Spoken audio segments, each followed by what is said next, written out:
Bueno, muy buenos días a todas las personas que se conectan con nosotros a través de Facebook y a través de la aplicación Zoom. En nombre de la Facultad de Ciencias Empresariales y Económicas de la Universidad del Magdalena, su especialización en finanzas y el Centro de Egresados de la Universidad del Magdalena, les damos una cordial bienvenida al conversatorio Repensar en una economía post-COVID. Saludamos de manera especial a egresados, docentes de la Universidad del Magdalena, estudiantes, a empresarios, investigadores que se decidieron unir a esta actividad. Queremos recordarles que deben deshabilitar sus micrófonos para mantener en orden la reunión y que esta actividad está siendo grabada y todo va a quedar bajo registro. Este conversatorio se realiza con el objetivo de exponer y debatir acciones y retos que tienen los gobiernos nacional y locales ante las consecuencias originadas por la pandemia del COVID-19, brindándole herramientas a los participantes que van orientadas al reconocimiento de escenarios futuros en la economía colombiana. Nuestro invitado expondrá acerca de la situación que se está viviendo a nivel mundial y en especial la que vive nuestro país en el ámbito económico, resaltando los retos a los que se enfrenta la economía colombiana y las decisiones que se han tomado desde los gobiernos para enfrentar la realidad. Iniciamos este conversatorio con las palabras de instalación de nuestra decana, Juliet Vizcano Prada. Adelante, decana. Bueno, muy buenos días para todos los que nos acompañan en esta transmisión, en esta plataforma Zoom y por las redes sociales del Centro de Egresados. Un agradecimiento al profesor Yair Lombana por la deferencia de tener este tiempo con nosotros para compartir ideas acerca de cómo puede ser una economía post-COVID en el marco de lo que viene sucediendo y lo que posiblemente podemos avisorar en pro de repensar una economía post-COVID. Un saludo especial a todos nuestros graduados de la Facultad de Ciencias Empresariales y Económicas y demás que se vinculan a esta transmisión. Un cordial saludo. Muchas gracias, decana, y con sus palabras procedemos a la presentación del invitado del día de hoy, el doctor Yair Lombana. Es economista, especialista en relaciones internacionales, magíster en estudios internacionales y doctor en economía, docente, investigador y consultor de comercio internacional y competitividad, con intereses de investigación en temas de negocios internacionales, competitividad, estrategias, competencias gerenciales, estudios sectoriales, integración económica y economía agrícola. Doctor Yair Lombana, bienvenido. María Angélica, muchísimas gracias Juliet por esta invitación. Para mí siempre es un placer acompañarlos en la Universidad del Magdalena. Añoro pues poder visitarlos de manera presencial y esperemos que pues eso sea pronto, para el bien de todos, ¿no? O sea, es una cuestión bien importante de todas formas la presencialidad, pero también es para mí pues importante poder lograr esta comunicación también a través de estos medios. Muchísimas gracias. Gracias a usted, doctor Yair. Y bueno, la decana Juliet Vizcano Prada será la encargada de moderar todo el conversatorio del día de hoy. Adelante, decana. Gracias, María Angélica. Bueno, profe, entremos en materia de este conversatorio y vamos a conversar un poco acerca del futuro de la economía. Hay muchos análisis circulando en los diferentes medios de comunicación, diferentes puntos de vista, unos más cercanos a la ortodoxia económica, otros desde la heterodoxia, y allí ha habido mucho debate. Pero, profe, en síntesis, ¿cuáles cree usted que son los principales retos dada esta contingencia del COVID para reactivar la economía del país? Gracias, Juliet. Sí, pues evidentemente el tema de la cantidad de estudios a veces es abrumadora, ¿no? Y de hecho las perspectivas también dependen de, como tú lo dijiste, el tema de la ortodoxia o la heterodoxia, de acuerdo a la ideología que tenga el que hace el documento y a los intereses que hay detrás de todo esto, ¿no? En definitiva, pues eso es lo que nos guía un poco a las temáticas que tengamos nosotros en el corto, mediano, largo plazo. Pues lo que nos convoca ahorita es una cuestión de pregunta de corto y mediano plazo de pronto, porque son las actividades que están desarrollando las entidades locales, departamentales y gubernamentales respecto a cómo confrontar lo que se nos viene, ¿no? Hay que partir del hecho de que todavía no estamos totalmente abiertos, digamos que se ha tratado de correr siempre un poco, obviamente en función de cómo se desarrolla la pandemia, la apertura hacia ciertos sectores, ¿no? Pues ya uno puede ver en el último decreto una apertura mucho más amplia, más de 40 sectores abiertos, algunos relacionados entre sí, y entonces esa es la primera pregunta que uno debe empezar a preguntarse, ¿no? ¿Cómo es esa correlación entre diferentes sectores para poder lograr una economía que vaya otra vez moviéndose, ¿no? No parte del hecho de que hay sectores que pues son jalonadores de la economía. Yo podría mencionar en principio, por ejemplo, el tema de la infraestructura como un jalonador fundamental en esto, y de hecho fue de los primeros que se abrió. ¿Y por qué de pronto el sector de infraestructura va a ser jalonador? Porque pues, digamos, el sector de infraestructura requiere un músculo financiero que en este momento el único que podría jalonar sería el gobierno, ¿cierto? Digamos que el único con una posibilidad de músculo financiero para jalonar la infraestructura, y eso sería entonces en infraestructura civil, que esa es una primera aproximación.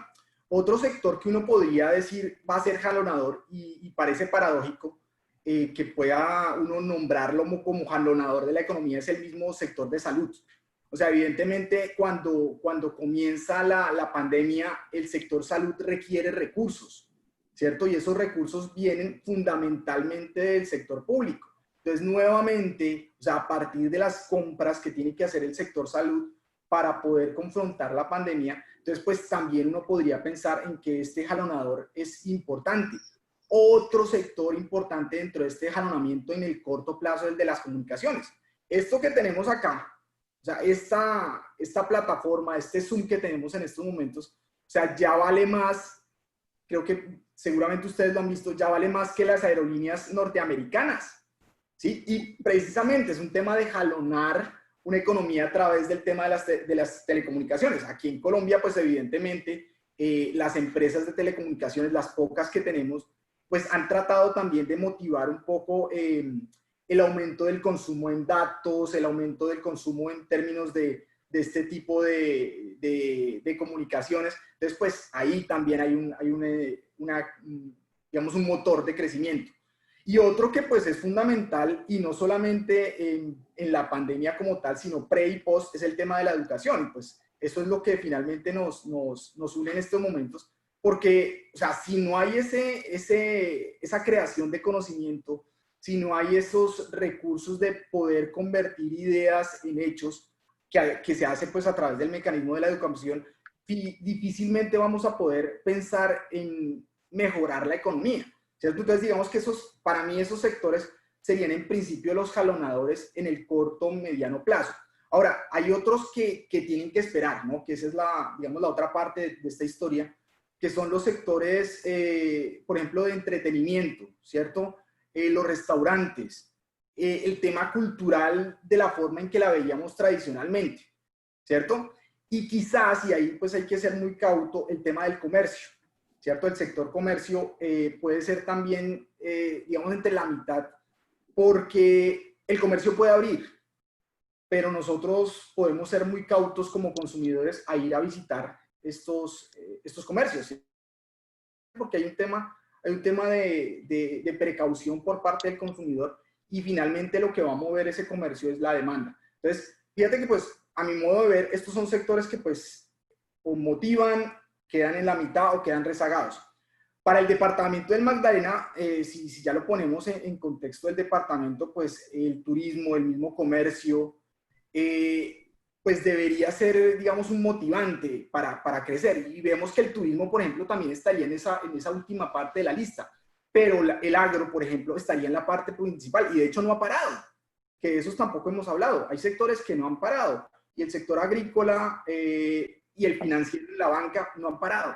Entonces, pues ahí podría ser uno, pues jalonar a partir de esos que no han parado el resto de la economía. Ahora, hay que repensar de pronto el tema del turismo, pero si quieres eso lo podemos conversar un poquito más adelante. Claro que sí, profe, porque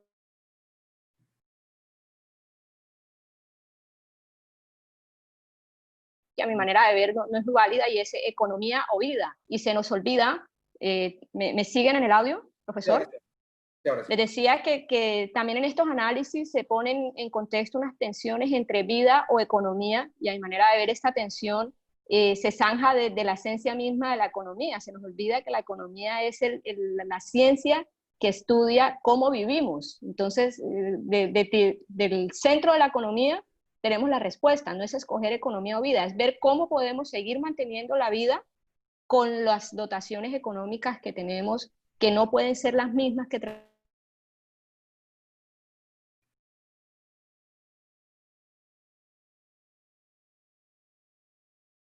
nuestros modos, pero en un contexto de mucha prevención y de mucho cuidado.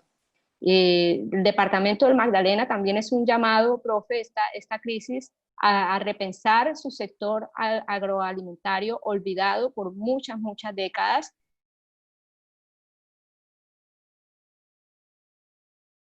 Venido repitiendo la ganadería, seguimos con las mismas prácticas ganaderas desde que llegaron los españoles, me atrevería a decir, y así sucesivamente cada sector, debe repensarse, cada sector debe repensarse de cómo adaptarse a este nuevo escenario. Profe, a futuro podemos asegurar que esta crisis pueda abrir esos espacios de cambio, de repensar los sectores tradicionales en clave de post-COVID. Esa es una pregunta bien interesante porque precisamente lo que tú mencionabas, o sea, uno viene de una, y lo llama así uno, ¿no? Son sectores tradicionales, ¿cierto? Sectores tradicionales que pues necesitan ajustes. Y esos ajustes pues tampoco es cuestión de hacerlos nuevos, sino más bien de aplicar cosas que ya en otros países han resultado. Si uno va al tema agro, en el tema agro uno puede observar que pues para el interés del Magdalena, como tú bien lo mencionabas, el tema del banano, el tema del ganado, o sea, todo eso pues ya tiene unas tecnologías adelantadas que podrían ser adaptadas a la economía nacional. Entonces, ahí lo fundamental es cómo puede hacer uno esa transferencia, ¿no? Estos sectores, particularmente, por ejemplo, el del banano, ha sido muy vinculado al tema de exportaciones, ¿sí? Entonces, ¿cómo podemos nosotros trasladar esa tecnología a nuestros pequeños agricultores, ¿cierto? ¿Cómo podemos nosotros trasladar formas organizativas que han funcionado en otros países a nuestros pequeños agricultores?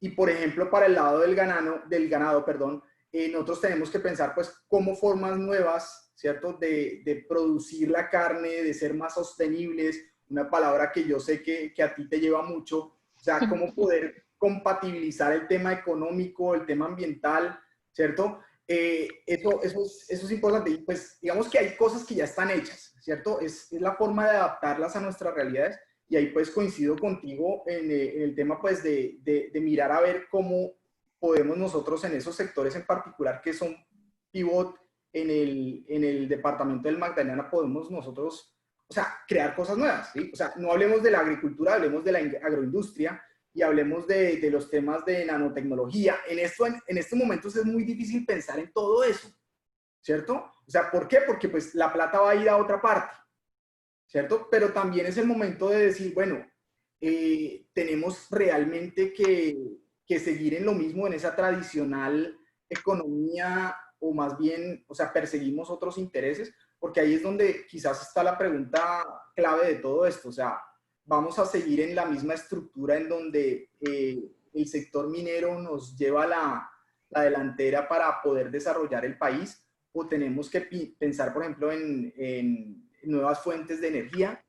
En este momento con el petróleo tan barato, pues uno dice, no, pues yo que me voy a gastar el dinero en otro sector que, pues, no sé, el solar, que es muy caro, ¿cierto? Entonces, ¿no hay que verlo a largo plazo? Esa podría ser una pregunta. O sea, esos gastos de ahora, pues, se van a ver revertidos a favor de nosotros en el largo plazo, pero pues, es diferente, es difícil entrar también a discutir eso, pues, ya en un plano más político. Sí, sobre todo, profe, que en política, en estos momentos, las crisis necesitan de decisiones audaces. En algún momento de nuestras conversaciones hemos hablado de que este manejo de crisis no venía incluido en ningún texto de administración ni de gestión de las organizaciones, y todo va casi que al día a día de cómo evoluciona la misma pandemia. Hoy estamos a merced de un virus, de algo que no vemos, pero que ha causado tanto daño y tanto impacto a la sociedad, y es el momento de tomar decisiones audaces para poder hacer realmente esos cambios. En lo personal, profe, y lo conversábamos también, nos preocupa la velocidad de esos cambios y cómo las asumimos. A veces las instituciones no son muy dadas a este tipo de choques y las reacciones suelen ser muy lentas. Y lo hemos visto en el caso colombiano, por ejemplo, los alivios llegaron tarde, el tema del apoyo a los microempresarios, el tema de salarios y subsidios están llegando tarde y con una cabeza de la política pública, al menos en materia financiera y económica, que no está tomando, no está haciendo la asesoría que requiere esta crisis. No podemos seguir manejando la crisis con los mismos instrumentos de siempre, entre otras cosas, porque no nos están dando resultados. Entonces, profe, esto nos lleva a preguntarnos si es que algo está fallando a nivel de Banco Central, si el Banco de la República no está tomando las medidas que requiere, y tanto el emisor como el gobierno colombiano siguen allí como enfrascados para contrarrestar los efectos del COVID-19 en la economía nacional.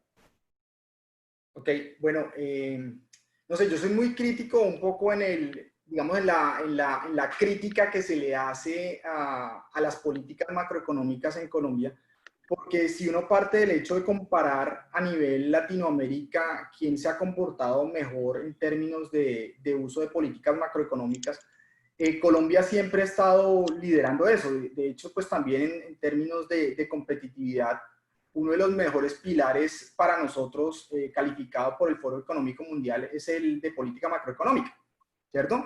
Entonces, ahora, cuando ya lo llevamos a un plano de coyuntura, a qué es lo que ha hecho el Banco Central en particular, pues digamos que el Banco Central no ha cambiado mucho la velocidad con la que había enfrentado crisis previas o, digamos, la severidad que ha utilizado en sus herramientas. O sea, para el Banco Central la herramienta es la tasa de interés, ¿cierto? Digamos que esa es como el punto de entrada. Y lo que se le ha discutido es que no ha bajado la tasa de interés tan rápido. Digamos que esa es como la discusión, ¿cierto? Lo ha hecho como a cuentagotas y dependiendo un poco de las necesidades.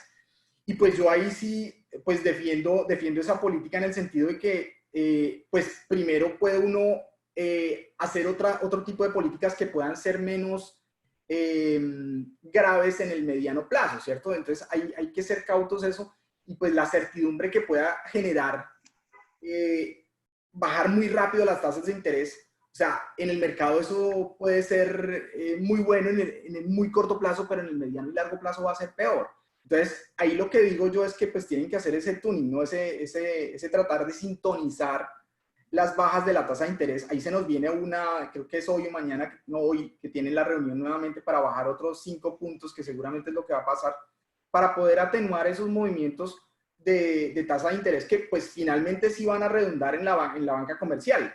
Pero es que eso también hay que pensarlo. O sea, cuando llegan a la banca comercial es después de que los bancos han entendido que eso se va a generar hacia el consumidor. Entonces, la baja de tasas de interés del Banco Central, después se va a la banca comercial y finalmente se va al que necesita el crédito.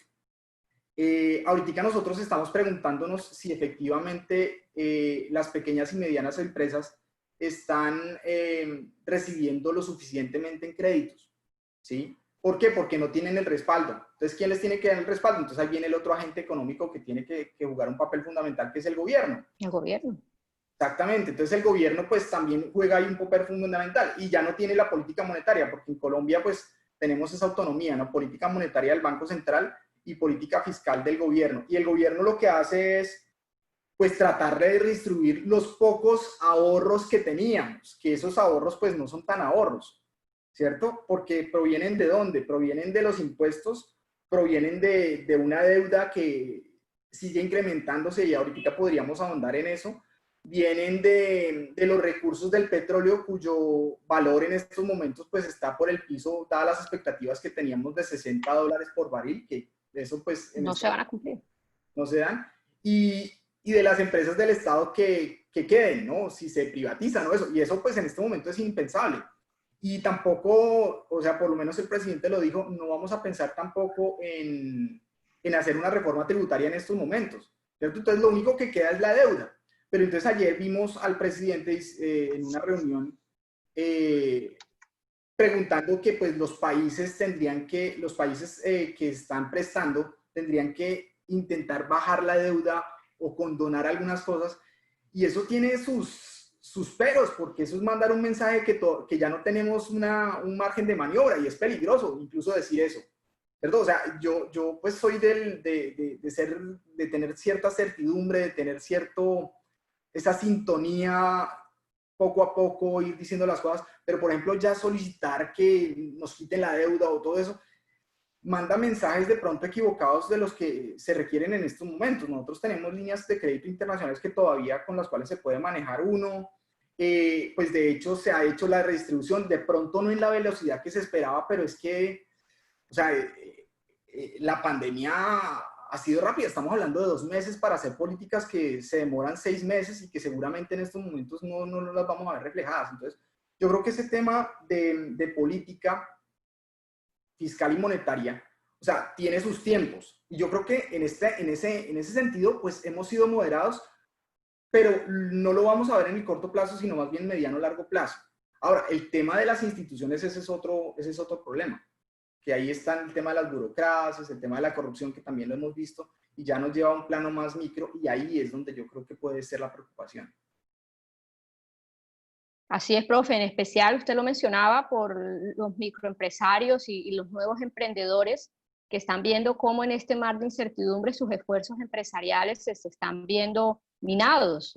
Los reportes más recientes de la Cámara de Comercio de Santa Marta reportaban tasas superiores al 80-90% de empresas que ven en los próximos 2 meses en riesgo su operación, que se quedaron sin flujo de efectivo, se quedaron sin con qué maniobrar sus gastos de nómina, sus gastos fijos, y con una incertidumbre en el manejo de las ventas, porque al final, profe, usted también lo mencionaba, esto es un problema de demanda, y no hay demanda porque no hay efectivo, y no hay efectivo porque no hay actividad productiva, y ahí todo va en cadena, profe, y ante este escenario, este sector empresarial que está viendo pues ese posible quiebras y cierre de negocios, ¿qué decirle a ellos? ¿Qué decirle, profe, hoy pensando en Santa Marta, a ese dueño de ese restaurante en el Parque de los Novios? ¿Qué decirle a ese emprendedor de la agencia de viajes pequeña, de tour operador para la Sierra Nevada, el Parque Tayrona? ¿Qué decirle a ese empresario de las confecciones, a esa gente del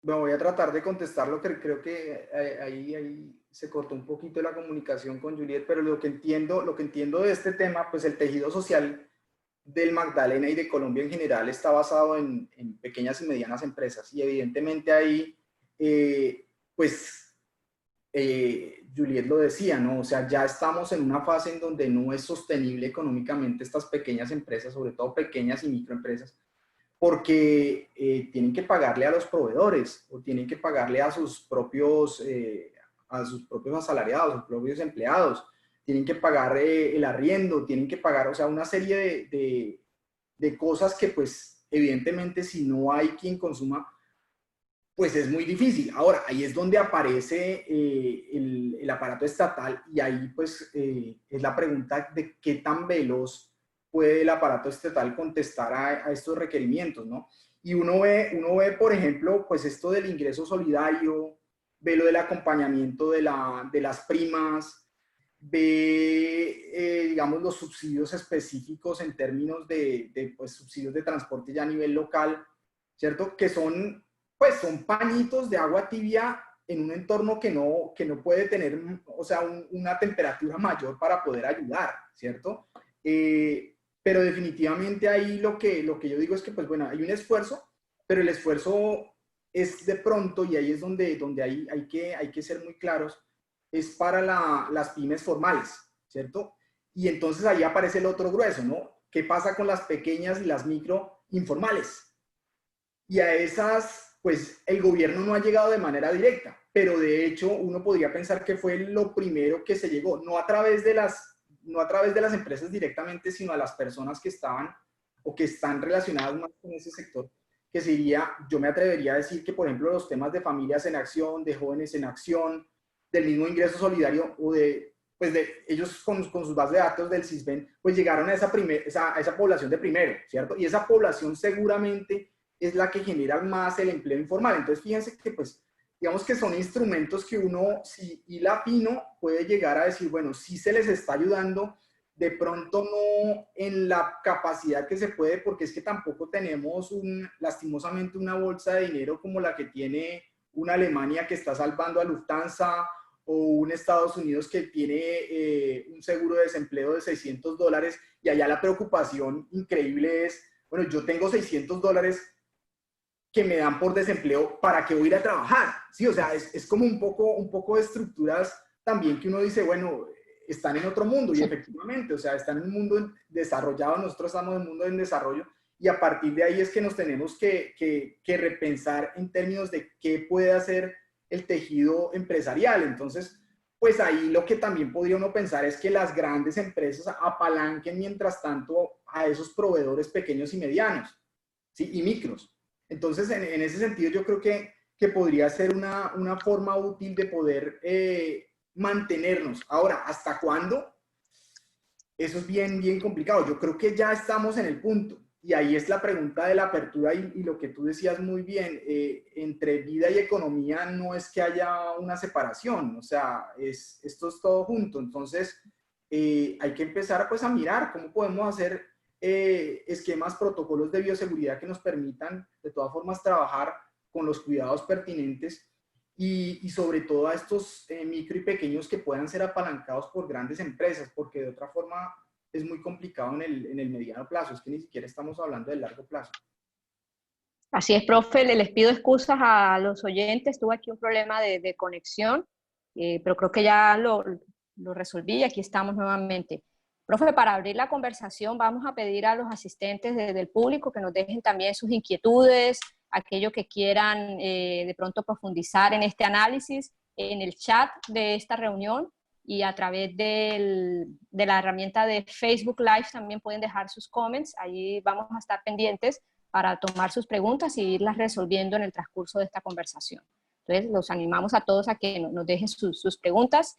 Y, profe, tú mencionabas algo muy particular, y es el tema de la informalidad, y volviéndolo a contextualizar, Santa Marta no es un secreto para los asistentes, es una de las ciudades con mayores tasas de informalidad en el país, y esto se ve reflejado hoy en día en la crisis, profe, en el cotidiano de nuestras calles. Cada día hay un nuevo vendedor de frutas en las calles, cada día hay un nuevo vendedor de plátanos o de este tipo de productos, y eso da cuenta, profe, que la gente que otrora estaba empleada en el turismo o en estos servicios complementarios al turismo hoy ha tenido que buscar su modo de vida.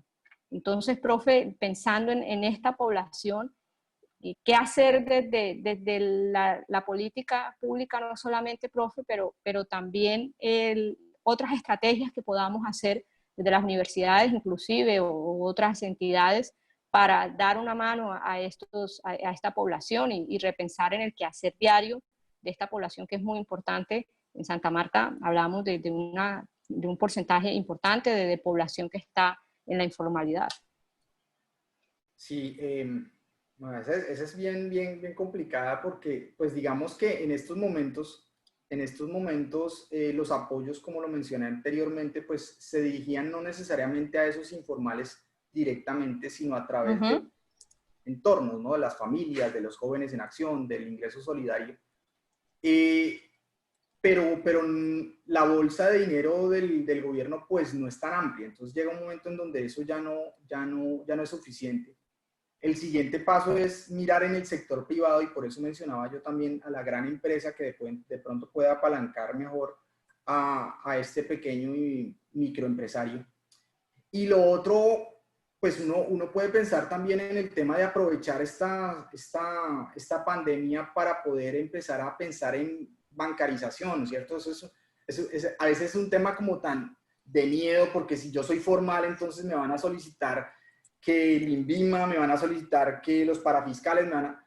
Pero uno llega a estas crisis y se da cuenta que, pues bueno, de pronto sí le hubiera llegado la ayuda de manera directa si hubiera sido formal, ¿cierto? Es como el pensar en el ahorro que yo hago durante mi vida para que en épocas de crisis finalmente pueda utilizarlo, que eso es un poco, hay un poco una visión diferente a la que tú mencionabas, de que uno no está preparado para esto.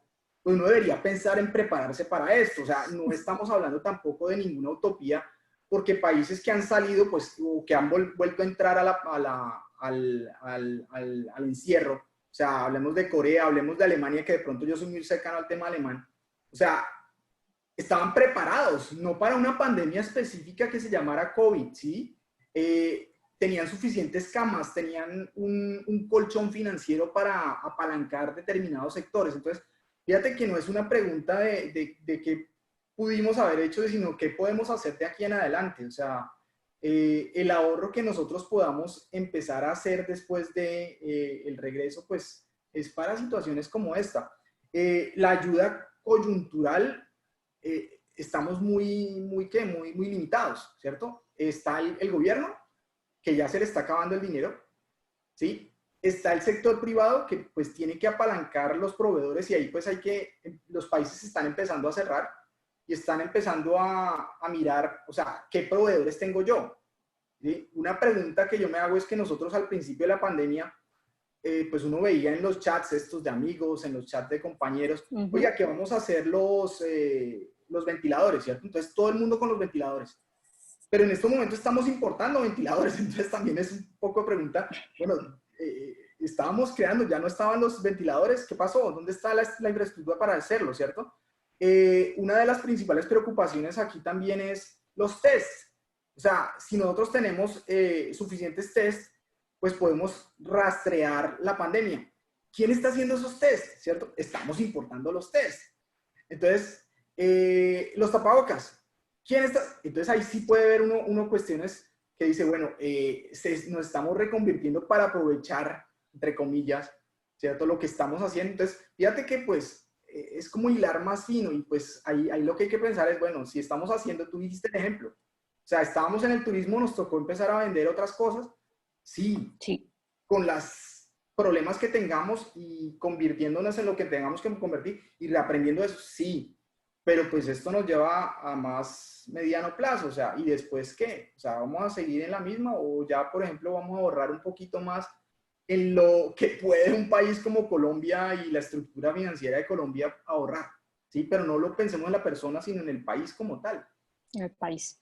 Así es, profe, en definitiva concuerdo con usted que es un momento de reinventarnos incluso en las formas como están constituidas nuestras cadenas de valor y de pensar nuevos modelos de negocios más cercanos a la sostenibilidad, pero también más cercanos a la inclusión de los pequeños proveedores y de los pequeños productores de algo en las grandes cadenas de valor, modelos más cercanos al valor compartido, modelos de negocios más cercanos a modelos de sostenibilidad en el cual le bajemos a esas importaciones de productos y de servicios que pueden ser prestados por los locales, incluso con un poco de ayuda y de asistencia de esas grandes empresas que pudieran convertirse en las anclas que jalonen al resto de la cadena y que pudieran ser exitosos para nuestros territorios, pensando en el agro, por ejemplo, proveedores de pequeños productores para grandes cadenas de restaurantes, para las grandes superficies, incluso para los mismos hoteleros que temprano que tarde tendrán también que abrir sus puertas,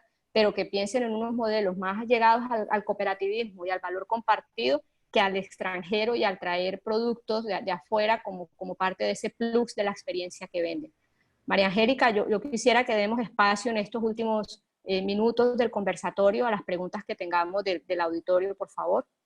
Sí, Clara, claro que sí. Recordarle a todos los participantes de Zoom y de Facebook que pueden ir escribiendo sus preguntas en los chats y vamos a estarlas leyendo. Aquí tenemos una, dice, si los sectores jalonadores serían infraestructura, salud, comunicaciones, educación, importante reactivar la economía vía política monetaria y fiscal. El factor común para reactivar la economía en los anteriores es el gobierno de Estado, como lo hace Alemania y USA en economía post-COVID.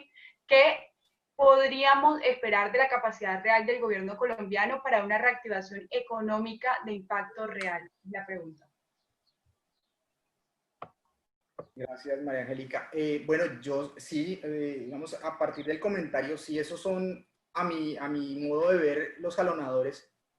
Y definitivamente el único que tiene el músculo financiero en estos momentos es el gobierno. O sea, la ventaja es que ya teníamos, por ejemplo, una política de infraestructura, ¿cierto? el 4G que pues ya venía jalonando.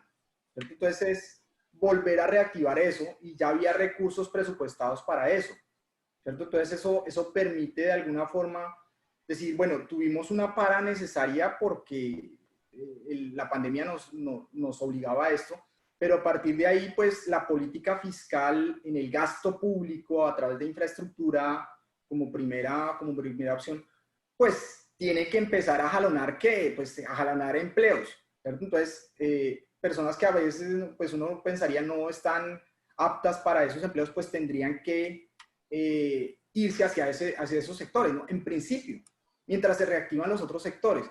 Entonces, el papel fundamental del gobierno a futuro, y yo me atrevería a decir al mediano plazo, en los próximos 1 o 2 años, va a ser fundamental y sobre todo en un país como Colombia. Ahí viene la otra pregunta, ¿no? ¿De dónde voy a sacar yo los recursos para pagar esa infraestructura? Bueno, ahí el presupuesto ya está, digamos, adoptado, ¿cierto? Pero pensando en un petróleo a $60. Entonces, ¿cuáles son las otras opciones, ¿no? Endeudamiento o impuestos. Sí, esa es la que siempre dura, ¿no? Esa es dura, porque que la reforma tributaria, entonces, ¿a quién vamos a tributar? ¿A quién vamos a poner impuestos? Entonces, ahí está el otro gran problema que ha tenido Colombia en toda su vida, que es el de la distribución del ingreso. Entonces, los más ricos tienen la mayor cantidad de ingresos y pues no se ven reflejados en los más pobres. Entonces, si seguimos con ese balance, pues evidentemente pues muy difícil, ¿sí? Lograr equidad. Pero una reforma tributaria tiene que ser progresiva, ¿no? Y pues ahí es donde a veces nos duele. Porque los que tienen más dicen, ¿y por qué me van a cobrar más? Pero es que si ustedes ven los ejemplos que pone el que preguntó, Alemania tiene unos impuestos altísimos. O sea, es que la mayor parte de su salario se le va a ir en impuestos. Entonces, ¿a dónde van a ver esos impuestos? Pues se los ven en las calles, los ven en salud, los ven en educación, que ahí es el tema otra vez de instituciones. Bueno, aquí realmente los ven en las calles, los ven en salud, los ven en educación o los ven en manos de otras personas. El tema de corrupción aquí es una cosa que hay que mejorar. Ese es el otro lado. O sea, si nos manejamos muy bien en política macroeconómica, en instituciones estamos muy mal, ¿sí? Que es el tema de la corrupción. ¿Sí? Y entonces, pues ahí usted no pierde credibilidad del gobierno, ¿cierto? Para ser específicos, del gobierno. Entonces, pues ya usted no va a pagar impuestos con gusto porque no los va a ver. ¿Sí? Entonces, pues hay un tema institucional ahí importante que pues yo creo que, pues no sé, es más de optimismo que de ser realista, ¿cierto? Que fue el último comentario, es más optimismo. Doctor Yair, hay más preguntas. Celia Mejía dice, ¿será que los bancos estarán dispuestos a otorgar préstamos a las empresas que aún no han cerrado totalmente sus puertas y que se han visto afectadas en esta pandemia para poder seguir cumpliendo con sus obligaciones, más que todo con la de recursos humanos, para así poder mantener el empleo de dichos trabajadores? Bueno, entonces ahí va lo de la política monetaria que la vamos a hacer en un rato. O sea, la baja de tasas de interés del Banco Central se ve reflejado posteriormente, pero no de manera inmediata, en la banca comercial, que también tiene que bajar las tasas de interés. Ahora, en un crédito a ti te piden un respaldo, ¿no? Y pues las empresas que todavía están funcionando, por lo menos tendrían ese respaldo. Ahí es donde tiene que entrar nuevamente el gobierno a respaldar incluso a aquellas que tuvieron que cerrar momentáneamente. ¿Sí? O sea, ahí la respuesta corta es, la tasa de interés baja se tiene que reflejar directamente en el consumidor, pero con un respaldo que en estos momentos el único que tiene esa garantía va a ser el gobierno. El gobierno. Nuevamente el aparato estatal es el que va a llevar los hilos en los próximos meses. ¿Sí? Veo muy difícil que sea el sector privado, sobre todo en un tejido productivo como el colombiano tan pequeño. O sea, basado en pequeña y mediana empresa. Micro, pequeña y mediana empresa. Otra de las preguntas de los participantes a esta reunión es, nuestra gran empresa colombiana, los grupos económicos domésticos, no se han quejado del impacto del COVID en sus negocios. ¿Podríamos esperar que estos grupos económicos participen de manera real en la activación de la economía vía generación de empleo? Bueno, yo creo que eso de no quejarse, eso es relativo. Yo no sé, no he visto pues seguramente algunos no se habrán quejado, pero incluso los grupos económicos ya la están sintiendo. O sea, empezando porque mucho de su mercado también está fuera del país y no le pueden vender afuera del país.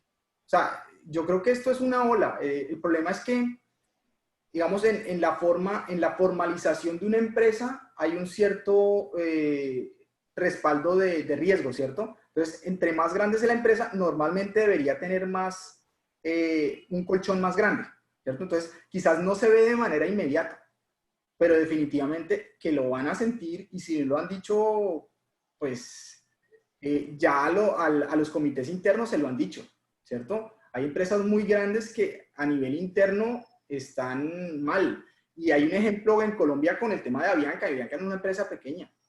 Y pues bueno, el tema es de manejo previo, ¿cierto? Que pues con esto pues se vuelve más grave, pero hay empresas que están haciendo fila para eso también. O sea, otras que pues uno los veía como más ciertas en el tiempo, el tema de la TAM para Chile.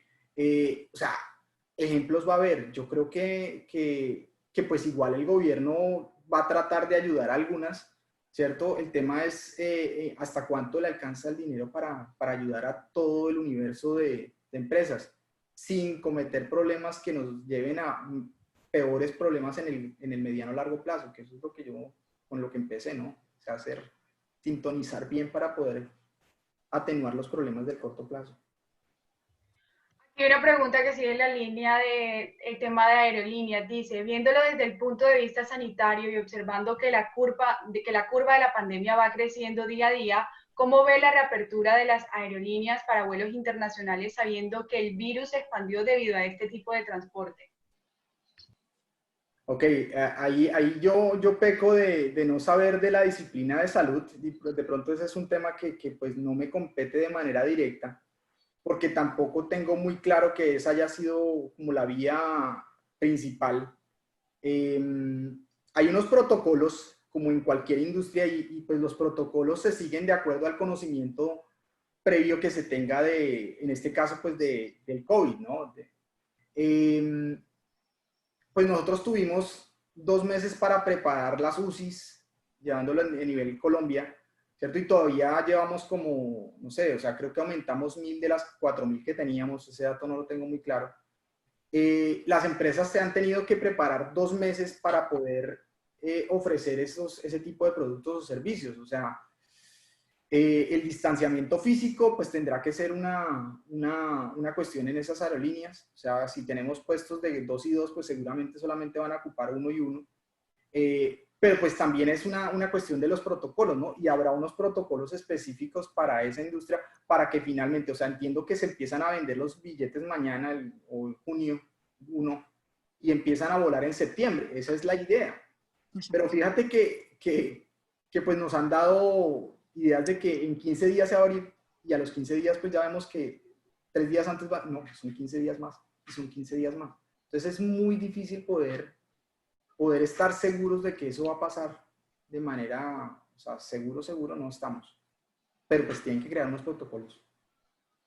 Así es, profe, y aprovecho también, este comentario se extiende para toda la cadena turística, que Santa Marta es una ciudad de turismo por tradición, y todos se están preparando. Hace poco estábamos en un webinar con 2 cadenas, con Hilton y GHL, y las dos coincidían en que ya tenían los protocolos listos, ya tenían su personal entrenado con toda la dotación de protección personal y estaban listos para junio 1, los dejaran operar, y ya vimos que no fue así, nos dejaron ahí en remojo otro rato. Entonces, toda la activación de estos sectores asociados al turismo van a pasar por cómo se comporte la pandemia. Y algo que nos preocupa, profe, es que no estamos testeando lo suficiente.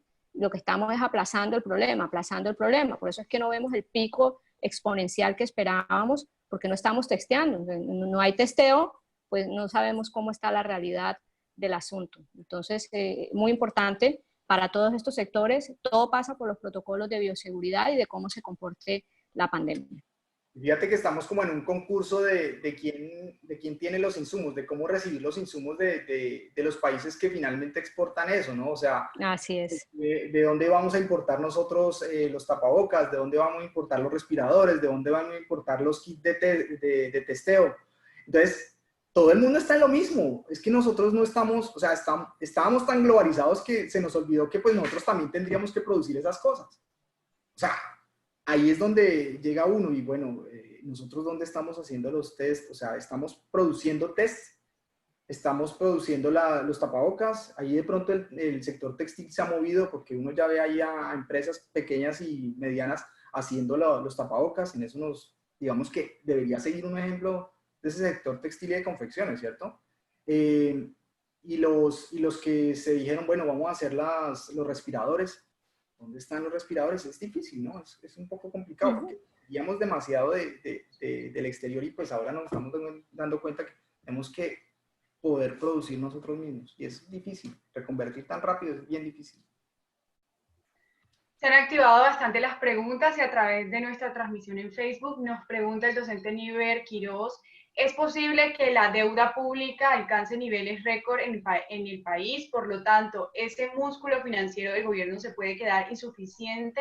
Entonces, ¿cuál sería la alternativa que nos queda para reactivar la economía y que no quedemos a expensas del gobierno solamente?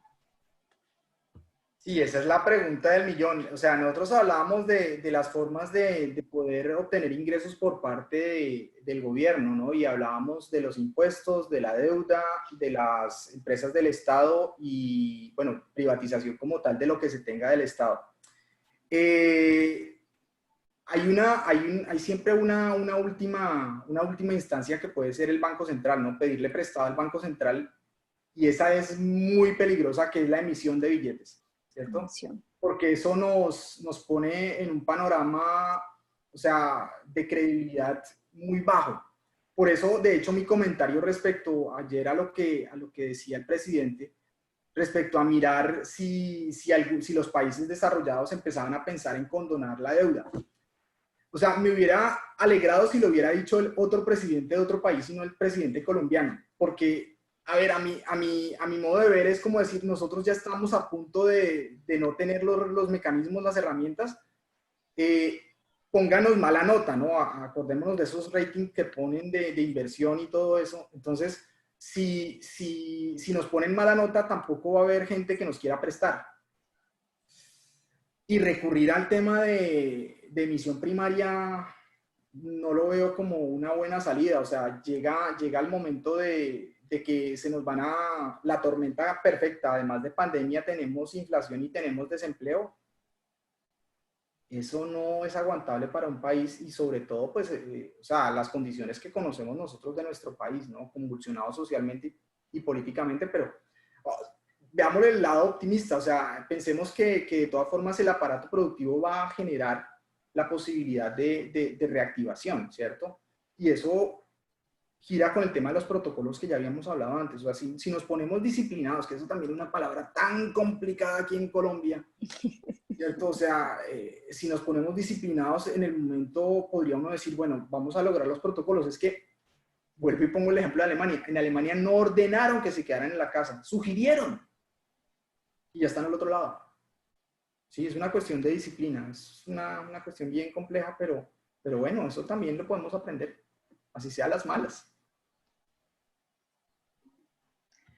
Otra de las preguntas es, ¿seguirá el mercado resolviendo las dificultades sociales? ¿Es una responsabilidad individual o nos preparamos para miles de personas desesperadas vía hacia la violencia? Wow, eso me está quitando el optimismo que estábamos hablando.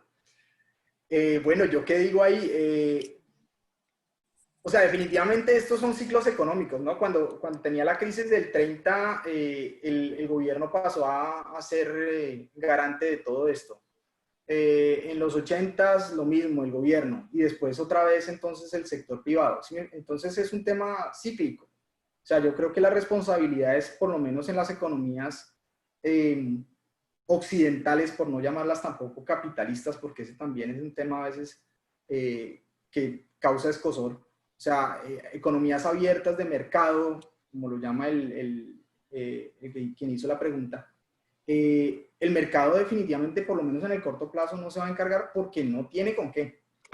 Y, el gobierno es el que se va a encargar de poder la economía, o sea, o mover la economía, no sabemos si mejorarla. Está pasando en Estados Unidos, está pasando en Europa, en China siempre ha pasado, ¿sí? Puede haber menos poder del sector privado, sí, mayor control, sí, y pues ya dependerá de cómo se desarrolle, cómo funcionen las cosas en el mediano o largo plazo, puede ser otra vez el mercado el protagonista, pero de momento, en el corto plazo, es el gobierno, o sea, Keynes. Por aquí Anuar Hernández pregunta, como ya mencionó, la agricultura no ha parado, pero vemos en los medios dos realidades del país. Primero, los campesinos en el campo prefieren botar o dejar perder las cosechas por los bajos precios a los que las compran, a los que les compran. Segundo, el precio de frutas, verduras, alimentos en general va en aumento. ¿A qué puede atribuirse esto y qué acciones podrían implementarse?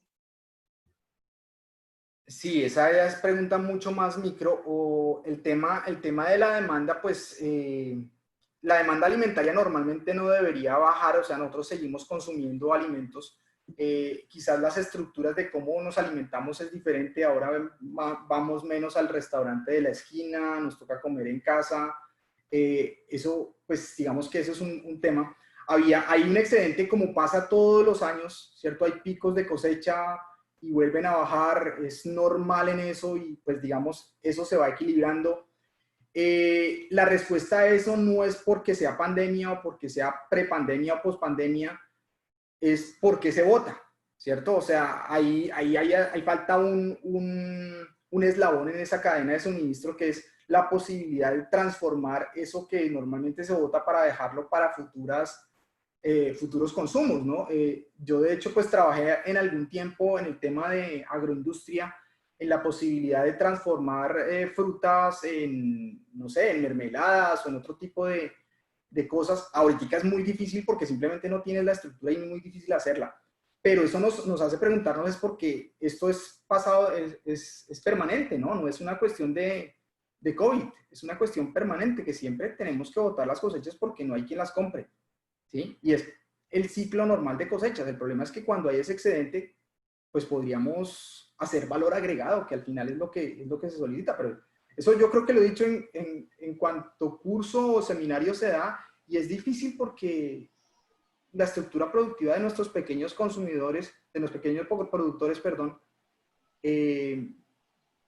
pues no da para eso. Entonces ahí viene lo que decía Juliet, desorganicémonos. O sea, el tema de las cooperativas ha sido muy exitosa en ciertos sectores, incluso el agro. Ahí es donde pues, yo creo que hay que apuntar la forma organizacional. Así es, profe Yair. Muy nutridas las preguntas del público y Bueno. de verdad que muchísimas gracias, profesor Yair, por estos minutos en los que hemos conversado y sin ánimo de tener una pelota de cristal, hemos tratado de hacer un análisis bastante aterrizado de cómo podría ser una economía post-COVID y en definitiva, profe, la clave, una de las claves que mencionabas está en la educación y de ver en medio de esta crisis unas oportunidades tangibles y que no olvidemos que la educación es un arma muy poderosa que nos puede dar claves para construir un futuro más optimista, como el que mencionabas, y de cara a estas nuevas realidades, poder construir esas nuevas formas organizacionales que permitan realmente generar valor, como las cooperativas, el tema de valor compartido, los modelos de empresas ancla que van jalonando todo el resto de actores de la cadena de valor, en definitiva serán claves para reactivar una economía luego de COVID. Sí, Juliet, ese tema de educación no se puede dejar, o sea, eso pues ha sido bastante estudiado, seguirá estudiándose para jalonar una economía, para jalonar el PIB, el tema de esa inversión social en educación, pues aumenta, eso aumenta el PIB, eso no lo ha visto uno en otros países y pues sería lo ideal, ¿no? O sea, hay preocupaciones de cómo va a seguir el sistema, ¿no? Pero pues también nosotros nos hemos adaptado, o sea, yo llevo, pues ya son 2 meses en clases también y pues bueno, se ha logrado el tema de plataformas, el tema de ser creativos también a la hora de poder enseñar, nos pone nuevas pruebas, ¿no? Y pues ahí estamos, a veces con incertidumbres, a ver si realmente aprenden los chicos, y pues uno dice, no, sí, sí, cuando ve la retroalimentación. Por otro lado, pues uno extraña esa presencialidad, pero pues de momento tenemos que adaptarnos, y yo creo que pues lo estamos haciendo en menor proporción algunos que otros, pero definitivamente lo que, pues tenemos que ser creativos en ese sentido para seguir que la educación se hace motivadora. Ahí estoy absolutamente de acuerdo contigo, Julia. Vale, profe Yair, muchísimas gracias. Un cordial saludo de parte de la Facultad de Ciencias Empresariales y esperamos tenerte, profe, nuevamente por acá en nuestras aulas con nuestros chicos de la especialización de finanzas que siempre aceptan nuestra invitación y has ayudado a subir el nivel a esta especialización, profe. Muchas gracias. Mari. Gracias, María Angélica.